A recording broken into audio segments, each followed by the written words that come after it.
In this video for VCE Algorithmics, we consider applications of breadth-first search and depth-first search, including graph coloring with bipartite graphs, topological sort, strongly connected components, path finding, especially with state diagrams, and diameter finding. First, we will consider the graph coloring problem. The aim is to color every vertex of a graph so that no two adjacent vertices have the same color. The problem is framed either as a decision problem, can this be done with X colors, or an optimization problem, i.e. what is the smallest number of colors needed. Note that for planar graphs, i.e. those with no overlapping edges, the maximum number of colors needed is 4. That's why maps can always be colored using a maximum of 4 colors.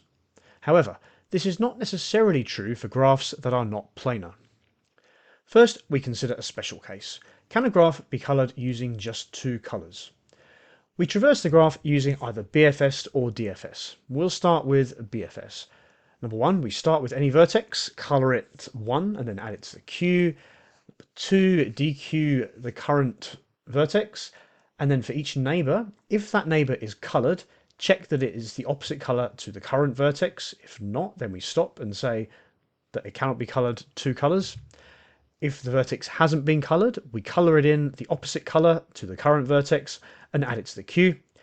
And we carry on until the queue is empty, in which case we can return positive the graph can be coloured using 2 colours. Let's see this work. We start by adding A to the queue, we colour it in, and we consider both its neighbours B and C. They have not been coloured, so we add them both to the queue. Next, we DQ B. We look at B's neighbours, A and E. A has been coloured, we don't need to worry about it. E hasn't been coloured, so we add it to the queue and we colour it in. Next, we consider C. C has coloured neighbours A and E, so we just check them and then leave them alone. D wasn't coloured, so we've coloured it in and added it to the queue. Next, we look at E. E had coloured vertices B and C, which we check and they're okay, so we leave them. It had uncoloured vertices F and G, so we colour them blue and we add them to the queue. Next in the queue is D. Well, D has no uncoloured vertices and it just has coloured vertex C, which we check. It's okay. So next in line is F. F has coloured vertex E and uncoloured, I should have been saying neighbour, whatever. H is not coloured, so we colour it, add it to the queue. Next, we pop G. G has coloured neighbour E, which is correct, uncoloured neighbour I, so we colour it and add it to the queue. Then we look at H. H has coloured neighbours I and F. However, we can see that I is incorrect. I is not the opposite colour to H. So at this point, we need to stop and say the graph cannot be coloured with only 2 colours. Now, what you may have noticed is that this is to do with an odd length cycle. And whenever we have an odd length cycle, the graph cannot be coloured with just 2 colours. I'll talk again later about why this is the case. It's a useful little bit of mathematical knowledge. First though, we're going to change the graph just slightly by making that cycle even and do the whole thing again with DFS, this time using stacks and popping things. Here we go. We start with A, add it to the stack. Its neighbours are B and C. They are uncoloured, so we colour them in, add them to the stack. Next, we are going to look at C. C has coloured neighbour A, which is correct. Uncoloured neighbours D and E. We add them to the stack after colouring them. Next, we pop E. E has coloured neighbours B and C, which are okay. Uncoloured neighbours F and G, which we add to the stack. G has coloured neighbour E, which is okay. Uncoloured neighbour I, which we colour, add to the stack. I, we pop, has uncoloured neighbour J, so we colour it blue. It has coloured neighbours F and G, which are both okay. J has coloured neighbour I, nothing else to worry about. Working back down the stack, we have F. F has only coloured neighbours, which are both fine. D has coloured neighbours C, which is fine. B has coloured neighbours A and E, which are both fine. This time we made it to the end of the stack by emptying it, so we would return this can be coloured using only 2 colours. Now let's just look at some of the theory behind this. So a graph that is two color has no odd cycles. This makes intuitive sense. If we go around a cycle, we alternate colors each time. But if it's an odd number, we will finish on the opposite color to the one where we started. Also, with a bit of maneuvering, we can separate the vertices into two sets according to color. So the graph is bipartite. That means that no two vertices in the same set are adjacent, and we have two such sets. This comes up a lot in graph theory and is worth knowing for background knowledge. Suppose we have more than two colours available. In this case, graph colouring becomes very complicated. If our aim is simply to find a valid colouring with any number of colours, we could use either BFS or DFS to traverse the graph and just give every vertex the first colour that hasn't yet been used. However, this isn't really an interesting problem. If there are unlimited colours, we could just give every vertex its own colour and be done with it. If we ask the decision problem, can this graph be coloured with n colours, we have to try multiple options until we find a solution, or we find that a solution is impossible. If there are k colours and v vertices, there could be k to the power of v combinations to try. Note that finding a solution is very hard, but checking that a solution is valid is easy. In Unit 4, we will look at how to solve this problem using backtracking and also some advanced methods to guess a solution. On to our next application, we look at connected and strongly connected components. In both connected and strongly connected components, every vertex in a component is reachable from every other vertex in that component, and there are no other vertices that can be added to maintain that property. That means that these three vertices make up a connected component. These two do not, because we can add the other two to make up a connected component. In a directed graph, these three make up a strongly connected component because they can all be reached from each other. However, these three do not because of the direction of the edges. Instead, these nodes would each make up their own components. For an undirected graph, the process is quite straightforward. We use either BFS or DFS, adding a couple of lines to keep track of lists of components. This code uses a queue for BFS, and we could easily make it DFS using a stack. We'll step through the code and see how this works. We set up a set of visited nodes and a list of components for each node. So we're going to start with node A. If that node is not visited, we set up an empty list representing this particular component and we add node A to the queue. We set the variable current to A. We pop A from the queue. And since A is not visited, we add A to the list of visited nodes and to the component. For all the neighbors of A, if that neighbor hasn't been visited, we add that neighbor to the queue. Since the queue is still active, we take the next one, which is B. And since B has not been visited, we add it to visited and we add it to the component. For the neighbors of B, which are A and C, if it hasn't been visited, we add it to the queue. Well, C is already in the queue, but strictly speaking, it hasn't been visited, so we'd better add it. It's going to lead to a bit of redundancy, but whatever. Next, we take C from the queue, set current to C. If current is not visited, which it isn't, we add current to visited and we add it to the component. For the neighbors of C, which are A and B, since they have been visited, we don't do anything. Now we do the same thing pretty much. We set the current to C, we pop C from the queue. We don't do anything for this bit because C has been visited, and likewise we don't do anything here because A and B have been visited. Now the queue is empty, so we add that list of, well, we add the component, which was a list, to the list of components. So components is a list of lists. Now we go to the next node. We could have taken B or C, but because they have been visited, it would have just ended the loop straight away. Now we're not going to cycle through this over again, but you can see how we would start with D and we would start to build up again that sublist of components, which of the component, which we will then add to components. For directed graphs, it's a little bit more complicated. We use something called Kossaraju's algorithm. Hopefully that's how it's pronounced. There are other options too. We would just, if you're interested, we would do DFS on the normal graph, and then we would reverse the graph and do DFS on that graph in reversed order. I don't think it's going to come up in VCE algo, so I'm not going to go through this now, but nice to know that it's there. Next, we'll look at topological sort. The aim is, using a directed acyclic graph, produce a list so that a vertex appears in the list before any vertex that depends on it, directly or indirectly. This might be a graph that shows tasks that need to be completed before other tasks can be done. For example, in this graph, A has to be done before B, C, and D, or it could mean that B reports directly to A in a company hierarchy. We can do this using breadth-first search or depth-first search. We'll start with DFS, the idea being that we add a node to a list of visited nodes only after we have considered all of its dependencies. Then we reverse the final list. Here is some pseudocode that we'll step through. For each node in the graph, if it's not visited, we will call DFS. So we'll start by calling DFS on node A. We add A to the set of visited nodes.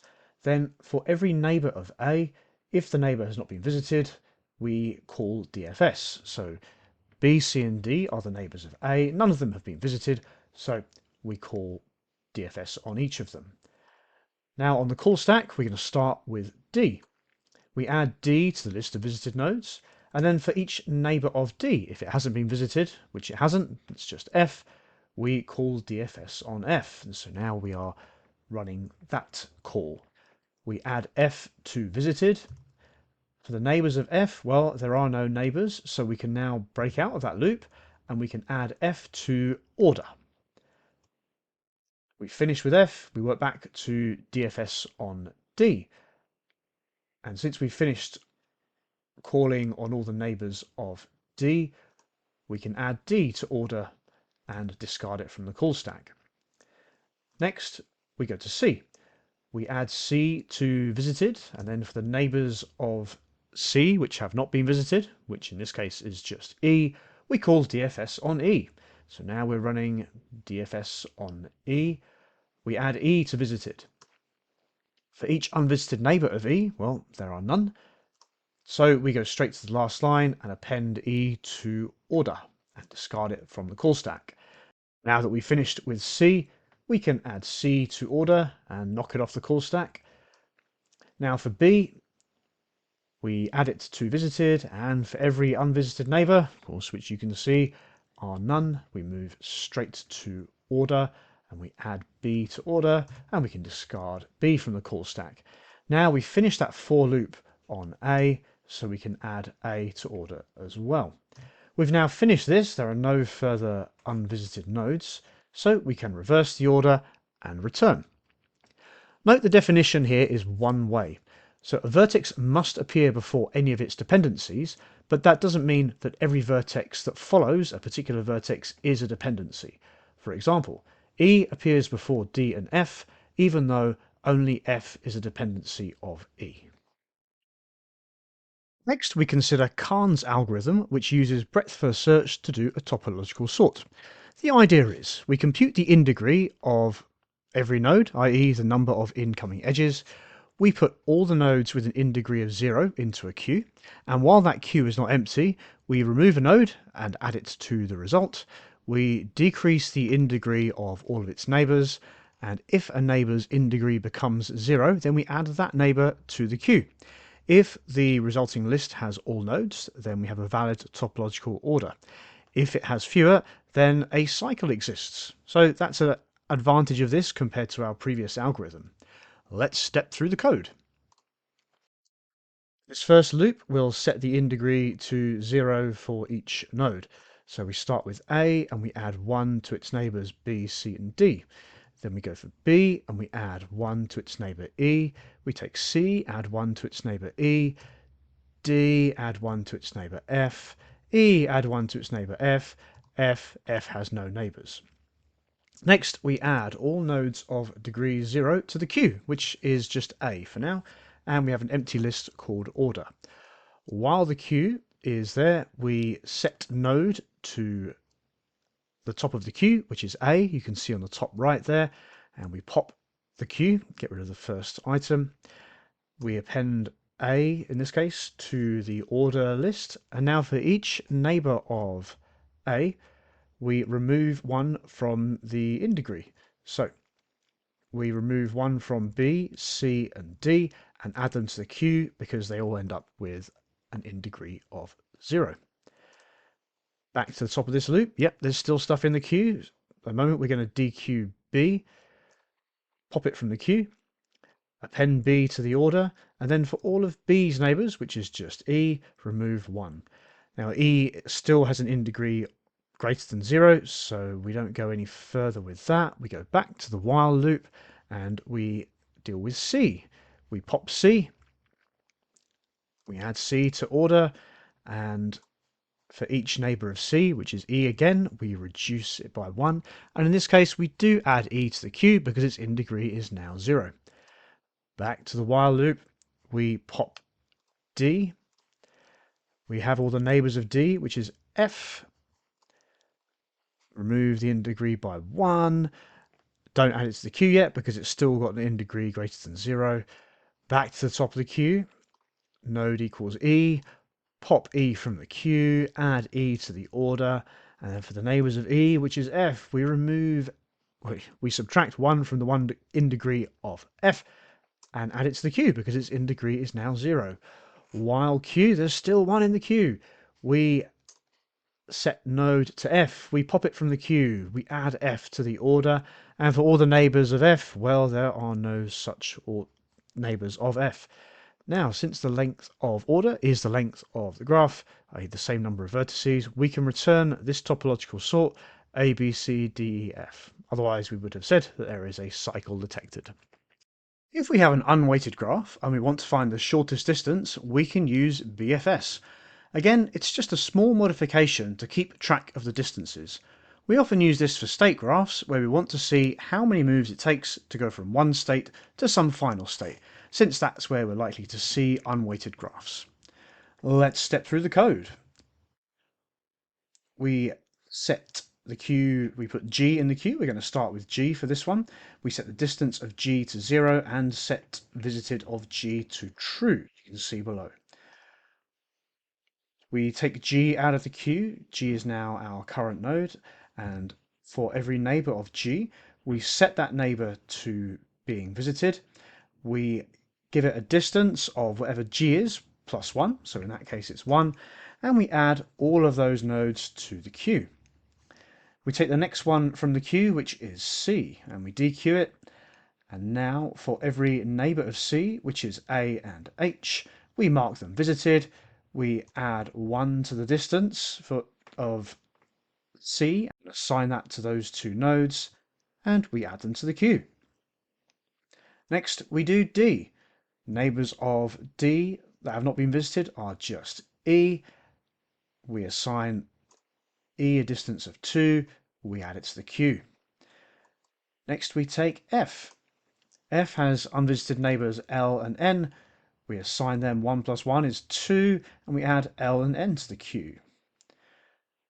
Next, we take I from the queue. I has unvisited neighbors K and M.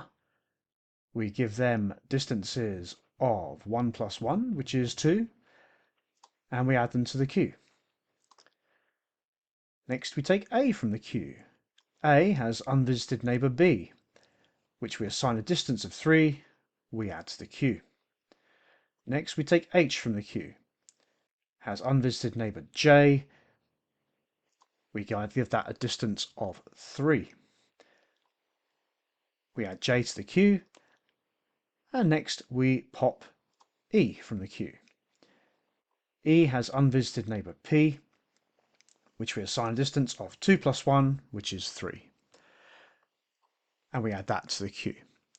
Now, from here, I'm not going to go through and do the rest of it. You can see how we would just end up dequeuing each of these and saying, hey, there are no unvisited neighbors. But what you can see, the way this works, if I label all the vertices with their distances, you can see how you get that nice BFS pattern. Quite satisfying. The last thing we're going to look at is the diameter of a graph, which means the longest shortest distance, which is a bit confusing. What I mean is, let's consider A and J. We can get there with 2 edges. We could get there with 3, we can get there with more, but we want to find the shortest distance. So at the moment, our longest shortest distance is 2, but consider A and K. The minimum number of edges I can get from A to K is 3. So now our longest shortest distance is 3. And we're going to do this systematically using BFS. And the way we do that is by running BFS twice. We pick any node, we run BFS from that node, and then we find the farthest node, which we're all going to call U, and then we run BFS again from that farthest node, and we find the farthest node from that farthest node. And the distance between the 2 farthest nodes from those 2 runs is the diameter. Let's see what we mean. I'll start with G, just because I worked out all those distances. The longest distance we could achieve from G was 3. And so let's say we chose P, we could have chosen any of the other 3s from there. Then we run BFS again from P.